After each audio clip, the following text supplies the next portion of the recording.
As opposition grows to the proposed location of the new Walton County Public Safety Complex, a meeting was formed by concerned citizens on Thursday night in downtown Monroe. The proposed location for the new jail would be on Church Street, just down past Chestnut Cover. Concerned that the location is close to churches, schools, and residential areas. Those that attended the meeting had strong comments about the proposed construction. I feel like it's a pretty bad location for the jail itself. It's smack dab in the middle of a residential area, close to a historic district. Most of those homes have been there about a century. We feel like it's the wrong decision to put the jail in such close proximity to an area that is thriving. There's been some communication about a study that was done about a decade ago.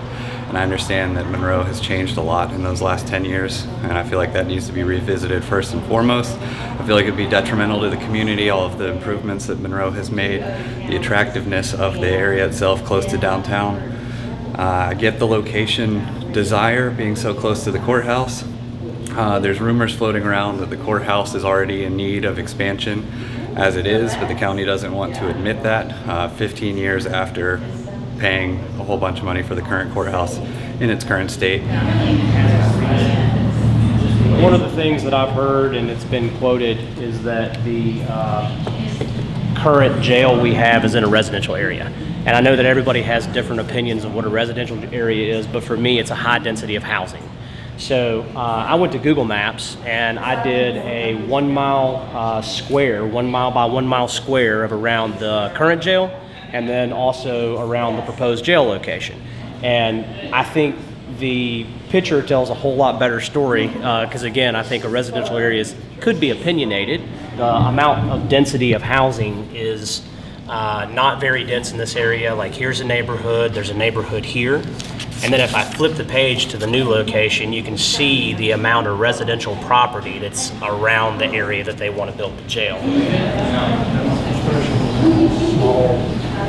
I've been on the city council for 10 years now, so I've watched this car change. And we don't want to lose that. We don't want to lose that momentum that's already been set forth. And I really urge those of you that have moved to that area in the last 10 years to let the commissioners know why you chose that and why it's important to you to keep that thing going, that you've got started, because I admire those of you that have done this. I really appreciate it, and I don't want to see the momentum change. I just urge you to be very personally involved with your commissioner. My position is that we need a new jail, but we don't need it in this location. There is no county in the metropolitan Atlanta area that has put a jail in a residential area in the last quarter of a century. And to do that in Walton County in the city of Monroe makes no sense. I represent Super District 8. It's an overlay district. It covers half the city of Monroe. I have not had a single constituent tell me that they think it's a good idea to put that jail in this location. And my understanding is almost 1,000 people have signed the petition opposing it. Now, not all of those people live in my super district. A lot of them live in other areas of Monroe, out in the county, but this is just a bad idea.